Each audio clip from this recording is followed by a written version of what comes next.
Welcome back my YouTube channel. मेरे blog में आप लोग को स्वागत है। तो देखिए मैं कहाँ जा रही हूँ। 2 साल पुराना है ये वीडियो, उसी को आज याद ताज़ा बना रही हूँ। सारा फैमिली इंजॉय बहुत की हूँ इसमें। और ये बनारस का गंगा जी हैं, जो कि मेरे लाडो रानी बेटा जी बोल रहा था कि ये इतना बड़ा है, क्योंकि पहली बार निकला था उतना दूर। तो बोल रही थी कि मम्मा देखो ना, सब नाव पर जा रही है। बोले हाँ बेटा, नाव वाले भैया तो घुमाते रहते हैं ना, क्योंकि अभी तक बाहर नहीं निकली थी, पहली बार उस दिन निकली हैं सब लोग फैमिली। तो जानते हैं फ्रेंड, जब एक साथ फैमिली होता है तो कितना खुशी की बात होता है। तो सब लोग हम लोग एंजॉय पूरा करते गए। झांसी, बनारस नहीं गए थे, झांसी गए थे। ये झांसी का गंगा जी हैं। उसमें बोले हम लोग सिक्का डालते हैं, तो मैं पीछे से बोले कि पैसा के बर्बादी करना है। फिर भी हम लोग चुपे चुपे डाल दिए हम लोग सिक्का गंगा जी में। और ट्रेन में तो बहुत मस्ती आता है, ट्रेन के सफ़र करने में इतना मस्ती आता है कि खाते पीते खाना ले लीजिए और खाते पीते चले जाइए सब फैमिली। तो थोड़ा सा ठंडा का मौसम था, तो हम लोग चाय कॉफ़ी सब बना के ले लिए थे। तो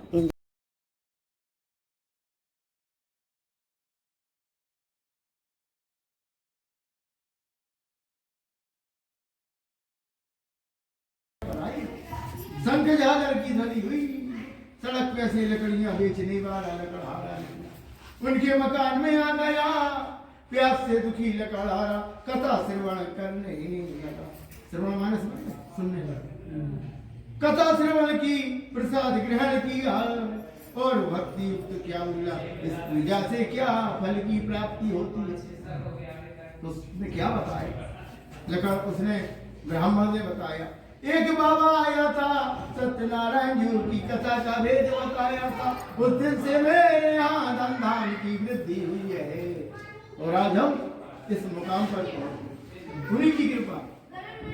लेकिन उस दिन से वो बाबा हमें आज तक नहीं दिखा। अजीब बाबा पता नहीं, रोज धन दिनों दिन बढ़ता जा रहा है, बड़ी कृपा है। आज मैंने कहा मांगलिक पर्व है, सत्यनारायण की कथा करा लीजिए, इसलिए कराइए। लकड़हारे ने क्या कहा, लकड़हारा समझते हैं ना, लकड़ी बेचने वाला। उम्र निकलती चली जा रही, आज तक हमने तो कराई नहीं।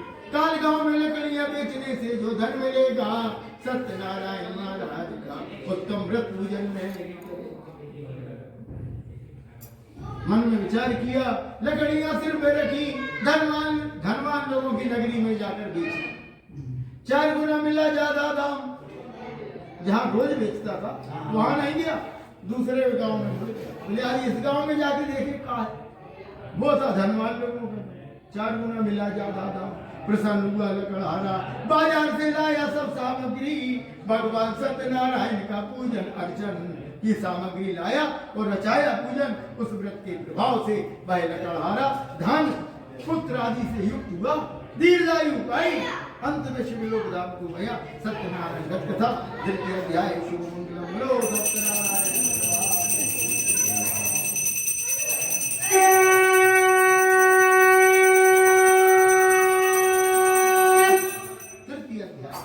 भद्रशिला नाम की नदी आती है, कथा है भद्रशिला नदी के तट पर। और वहां पर एक राजा अपनी पत्नी को संग में बैठा करके भगवान सत्यनारायण का पूजन करने लगा।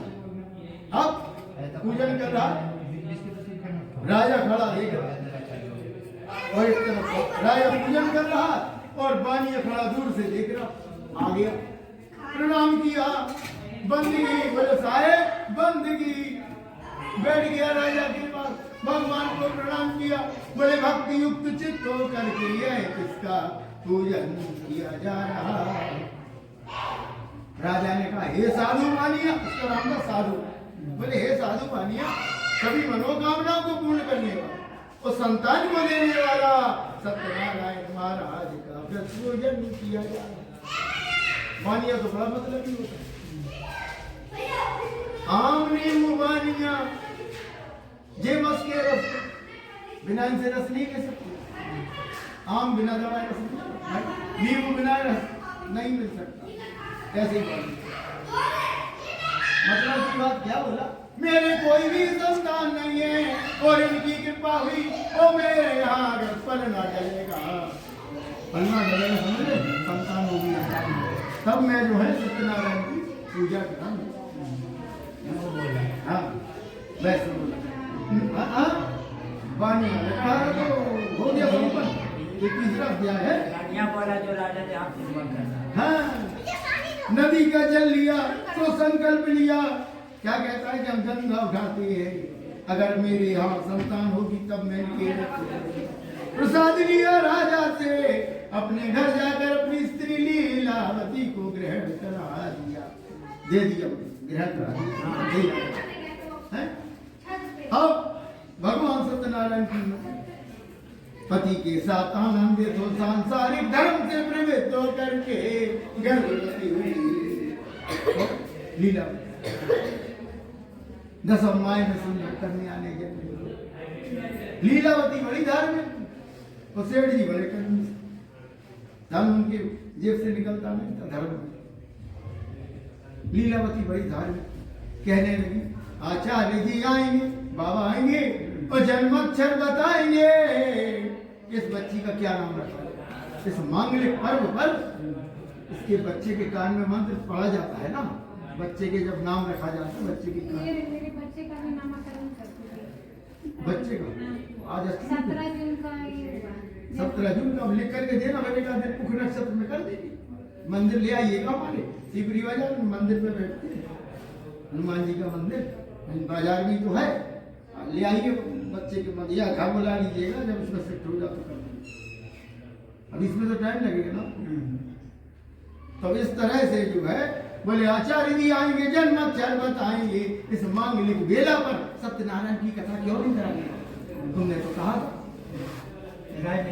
हाँ याद दिला दिया, बोले अरे समय तो कम है और तुम कह रहे कथा की, अरे 1 वर्ष की हो जाए, 1 वर्ष की हो जाए तो जब प्रथम वर्षगांठ करेंगे तो और लोगों को भोजन भी कराएंगे, एक उत्सव करेंगे और उसी मांगलिक पर्व पर जो है सत्यदेव की कथा सुना लिया जाएगा। टाल दिया बात समय, समय पंख लगा कर क्यों उड़ गया, हफ्ता से महीना, महीना से साल निकल गए, कराई कथा।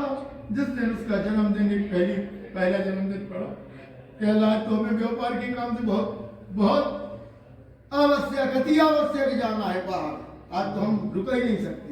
1 वर्ष भी निकल गया, धीरे धीरे समय निकलता गया, नाम कलावती रखा गया उसकी लड़की का, लीलावती की लड़की का नाम कलावती, जो कन्या पैदा हुई पल उसकी बड़ी होने लगी। वो लड़की कैसे बढ़ती है, वही सेठ जी व्यापार में तो गए बस धंधे में, और लड़की बढ़ती चली गई। और एक बार सेठ जी व्यापार करके लौट के आ गए, साथ में उनका नौकर था दूत, उनका उपवन था बगीचा, जिसको आजकल आप इंग्लिश में फार्म हाउस कहते हैं। निकल रहे सेठ जी अपने बगीचे के, उनकी लड़की जो है कलावती खेल रही थी सखियों के साथ, सहेलियों के साथ। बोले भैया बड़ी जल्दी समय निकल गया। बोले क्यों, 14 साल पहले। बोले इसके बाद से कोई अच्छा वर देख करके ले आओ, जो हमारे समाज का हो, सुंदर हो, विवेकशील हो। हम नौकरी नहीं कराएंगे, बानिया नौकरी नहीं करता, बहुत कम व्यापार, धन तो बहुत है और व्यापार बढ़ा लेंगे, घर जमाई रख लेंगे। कंचन नामक नगरी से उनका नौकर दूध बड़ी खोज देखभाल करके बानिया पुत्र को वाला आया। उस सहयोग लड़के को देखकर सेठ जी ने उचित लग्न में अपनी कन्या का विवाह धूमधाम से संपन्न कर दिया। लेकिन दुर्भाग्य से क्या, तो भगवान वहीं बैठे, ब्याह तो संपन्न हो गया, पानी ग्रहण संस्कार पूजा हुआ, और भगवान ने क्या कहा, याद रहा आबाद रहा, भूल गया बर्बाद रहा। याद रखोगे उसे, आबाद बने रहो, गारंटी है। जो याद रखेगा वो आबाद रहेगा, ये है भगवान का इतना सा फॉर्मूला। Principal school. अब क्या हुआ, भगवान को याद तो रहा नहीं, और विवाह हो गया, जमाई घर रख लिया और व्यापार बढ़ा, खूब व्यापार चलने लगा। धनी धन, बस धनी धन दिखता था सेठ जी को, और कुछ नहीं दिखाई देता। इसी क्रम में समय निकलता गया और एक बार सेठ जी ने जमाई की परीक्षा ली। यहाँ व्यापार नहीं रह गया। बोले क्या चाहते हो? बोले दूसरे नगर चलना। बोले चलो। बोले दूध को सब ले लो, नौकर। दो सेठ हो गए, ससुर दामाद और नौकर 3 जने हो गए। चल दिए व्यापार के लिए, नगर बदलते चले गए और धन की गठरिया ऊंची होती चली गई। नगर बदलते चले गए। आप स्थान छोड़ोगे, धन कमाओ। धन कमाने का पहला फंडा है, स्थान छोड़ो धन कमाया। ये भी है, मानिया का ये भी रहता है। दूसरा स्थान का, फिर तीसरा स्थान बदला, धन निरंतर बढ़ता गया और ये स्थिति हो गई 1 वर्ष से अधिक हो गया घर से निकले। पत्नी क्या कहती है, उनकी दामाद कहने लगा, जमाई कहने लगा, अब लौट चलेगा, 1 वर्ष से ज्यादा हो, तो धन भी बहुत हो गया, लुटेरे लग जाएंगे। बोले ऐसे नहीं लगेगी, मांगलिक त्योहार आने वाला है, दीपावली, रतनपुर नगर आने वाला है। अपना घर तो बहुत पीछे छूटा है, अब पहले रतनपुर नगर में व्यापार कर लो, दिवाली यही भी कर लेंगे इसी शहर में। मानिया क्या कहता है, ना हमारा कोई शहर है, ना हम इस शहर के हैं, हम तो इसी शहर के हैं। जहाँ नगर मिल जाए दौलत भी, हम तो उस शहर की है। मानिया नहीं, इसलिए तो बन जाता है। और वही हुआ, धर्मशाला में रहने लगे। नगर कहाँ का है? रतनपुर। राजा चंद्रकीर्ति। धर्मशाला में रहने लगी, गठरियां रख करके दिन भर की हाथी करके सो रहे हैं। रात का समय है, 2 चोर राजा की धन की गठरियां चुरा के भाग रहे हैं। 2 सिपाही घोड़े पर चले आ रहे हैं। राजा उस नगर में डाका पड़ गया। डाका पड़ गया था तो राजा ने कुछ घोषणा की थी कि जो इस धन को बरामद कराएगा आधा धन दे दिया जाएगा, इनाम अलग से।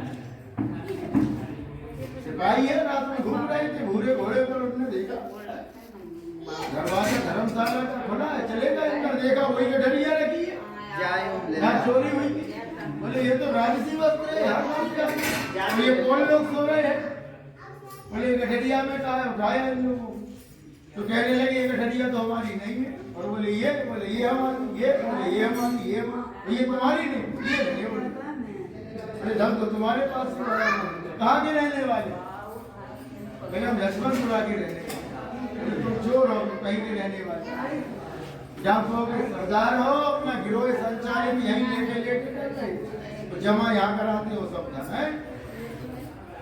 सिपाही कहाँ ले गया? राजा के, राजा चंद्रकेतु के दरबार में उपस्थित किया तीनों को। बोले ये 3 चोर हम पकड़ लाए हैं, आपने जो आज्ञा दी थी पकड़ के लाओ चोरों, ये है 3 चोर, और आपने इनाम कहा था हमें वो ले आओ। ये धन भी वही बड़ा तो डाका पड़ा, वही पौने हैं। राजा ने तीनों को, सेठ जी को, दामाद और उनके नौकर 100 जो मेहनत से धन कमाया वो भी राज खजाने में जमा। अब देखे ना बंद हो गए, उधर उनके घर पे डाका पड़ा। उनकी लड़की थी कलावती, बेड़ा लगाना भूल गई, बेड़ा जाओ ये लोग जानते ना, भूल गई, सो गई ऊपर डाली पर, चोर सारा धन चोरी हो गई। सेठ जी तो बाहर आ गए व्यापार करने के लिए, उधर यहाँ के रहने वाले थे लक्ष्मणपुरा के, चोरी हो गई। कुछ नहीं बचा, बर्तन भाड़े भी ना बचे, पास अन्न की चिंता में कलावती पुरा में घूमने लगी। एक बाबा अपने द्वार पर बैठ के सत्यदेव की कथा कर रहे हैं, प्रसाद के लिए बैठ गए। कथा रात तक रात तक चली कथा। रात्रि में जब कथा समापन हुई, बाबा ने प्रसाद दिया, लेके घर गई। माँ बोली तेरी रात गई कहाँ से आ रही, तुम्हें लोग लाज नहीं है? लोग लांछन लगाएंगे, तुम्हारे पिता और पति का पता नहीं आता, 1 साल का 1.5 साल से अधिक हो गया, तब पता नहीं है। शेर ने मार खाया कि डाकू मिल गए रास्ते में, सब धन छुड़ाया, मार के गाड़ दिया जमीन में, है क्या जो है नाव डूब गई कि कोई जंगली जानवर ने खा लिया। पहले तो रास्ते पैदल तय करती थी, यही सवारी साधन थे, गधा, घोड़ा, हाथी, खच्चर, यही लोडिंग गाड़ियाँ थी पहले, लोडिंग गाड़ियाँ कहाँ थी पहले, यही साधन था, लड़ी बैल वगैरह। बस इस तरह से जो है रोने लगी लड़की, माँ से क्या बोली, धीरज धर्म मित्र और नारी, आपत काल पर रखिए चार चीजों की परख आपत्ति काल में। मुसीबत पड़ी वो आदमी धीर खो देता, धैर्य खो देता, कुछ धर्म खो देता। अरे भैया बहुत पूजा कर ली हमने तो, हमें कुछ नहीं मिला ऐसा, लेकिन ऐसा नहीं है। धर्म ही तो साथ जाएगा, क्या जाएगा, धर्म नहीं, दौलत नहीं, भवन, बंगला, मोटर, गाड़ी, अकाउंट सब यही छूट गया। धर्म के डरिए लेके चल देता है। तब क्या हुआ देखे ना, इनाम मिल गया हैदराबाद। अब इनने उसने याद दिलाया कि देखो सत्यनारायण की कथा का प्रसाद लाया बाबा, कर रहा तुम्हारे लिए भी लाए। याद आ गया, आज बड़ी पुरानी बात याद आई, आपके पिताजी कहीं से प्रसाद लाए थे, कब तुम्हारा जन्म हुआ, नहीं कराई कथा, नामकरण संस्कार हुआ, नहीं कराई कथा, पाणी ग्रहण संस्कार हुआ, नहीं कराई कथा। आज अपन इस स्थिति में आ गए, आज हम कथा कराएंगे। उसकी माँ बोली लीला, आज बड़ी पुरानी बात याद आई है, याद आ गया प्रसाद। हाँ प्रसाद से याद। तो फाइनली पूजा ख़त्म हो गया गाइस। तो हम लोग देखिए पूजा हवन हो गया, आरती हो गई, सब चीज़ हो गया मतलब। तो हम लोग अब क्या करें। तो आप लोग तो सुने हैं, हम भी सुने हैं, सुने खाली हैं, देखे नहीं हैं। तो हम लोग वहाँ तक गई हूँ, तो क्यों ना हम लोग झांसी का किला ज़रा देख लें। तो हम लोग सारा काम करके मतलब पूजा ख़त्म हो गया। तो हम लोग को तो क्योंकि काम नहीं रहता है अब उतना, जानबे करते हैं कि कोई फंक्शन होता है तो बाहर से ही खाना बनाने वाला आ जाता है। लेडीज़ लोग के तो कोई काम नहीं है, सजना संवरना है, बस मेकअप पोतना है, यही सोच के हम लोग घूमने चल गए झांसी मतलब झांसी का किला। कि यहाँ तक आए हूँ तो क्यों ना थोड़ा सा मंजिल को छू लेती हूँ। और थोड़ा सा मंजिल और दूर जाती तो उस समय तो नहीं जा पाए हम, क्योंकि उस समय था कोरोना का, तो नहीं जा पाए, क्योंकि बोले कि नहीं जाना है तो नहीं गए आगरा। तो सोच रही हूँ कब वो दिन आए कि मैं वहाँ जाऊँ। वहाँ जाने का हमको बहुत अंदर से अथी होता है कि कब मैं जाऊँ। देखिए कब वो दिन आए कि मैं आगरा जाऊँ।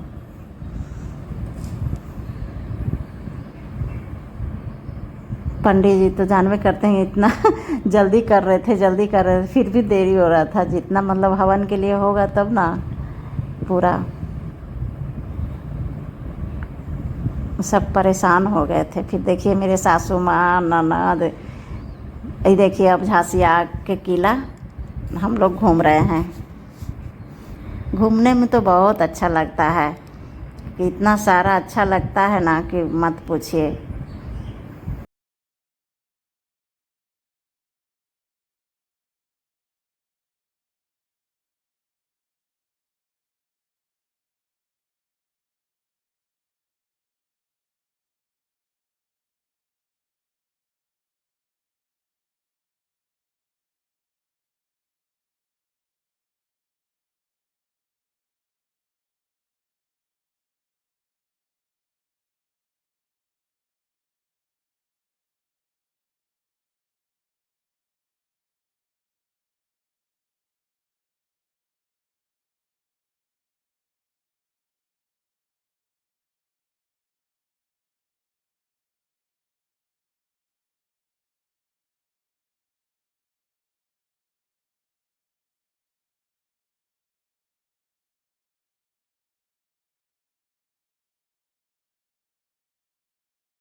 छोटा होगा ये। क्या हमको लगा था ये बहुत छोटा होगा लेकिन बहुत बड़ा होगा। इसके अंदर गोला निकल रहा है।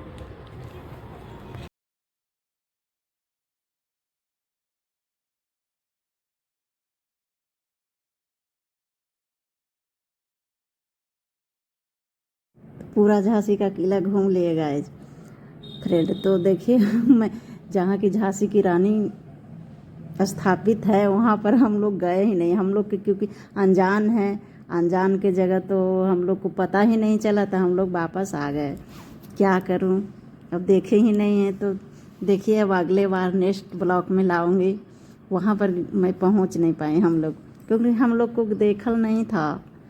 पूरा ऊंचाई से तो पूरा झांसी दिखता है पहाड़ पर से, तो पूरा झांसी के किला से इतना ऊंचा था कि बहुत तरह तरह का मतलब देखने का चीज़ बहुत अच्छा लगता, बहुत अच्छा। टूटा फूटा ही है, बाकी बहुत सुंदर है। तो नेक्स्ट ब्लॉग में लाऊंगी। लाइक सब्सक्राइब करते रहिएगा फ्रेंड।